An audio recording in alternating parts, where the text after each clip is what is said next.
Welcome back. So in last video, we have seen the scope of the variables. So in GoLang, we have another concept, export. So what we can export? So variables and functions we can export. So export in the sense, currently we are in main package. We can able to access this functions inside this package.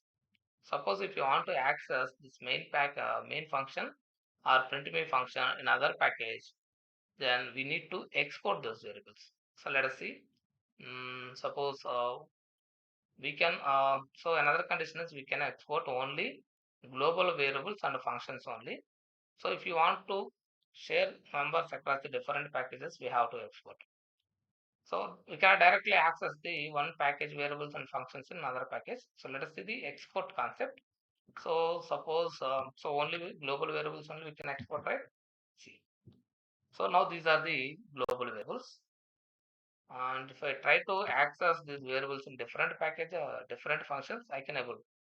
So currently I'm in main package, right? So I can able to access these two global variables in this entire package. Suppose if I want to access these two global variables in different package, then it is not allowed. So why? Let's see. See, this is the separate file actually, but the package name is main. And this is the main file also we are using main package. Suppose if I want to use this channel founder variable in main package, it is allowable. See, I'm already declared that, so I'm able to print that variable because this is the global variable, and at the same time this is in same package because same package means main package. So let's see the another file. So see, this is the app config package. So the package name is different. We have four members here, two variables and two functions. So out of these four members, one variable started with a small letter and one variable with started with a capital letter. So so this is the concept actually. If you want to export any member from one package to another package, we have to declare the first character as capital.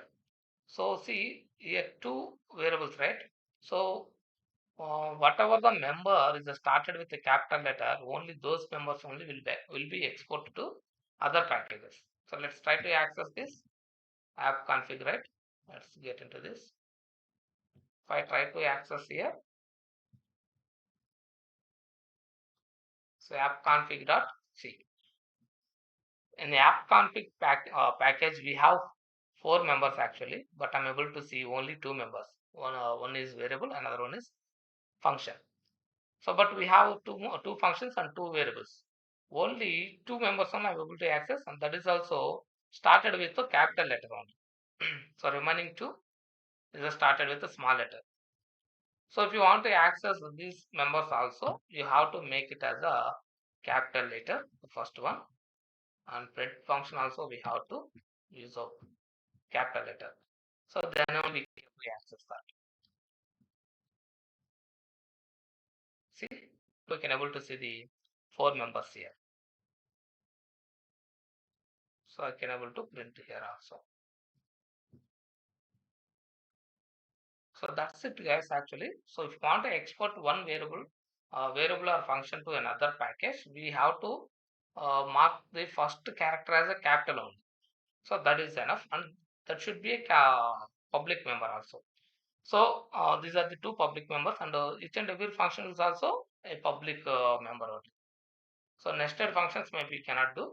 Only what are the functions?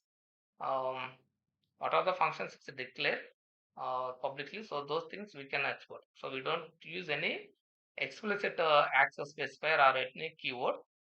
Directly we can give first character as a capital, then we can able to export these members.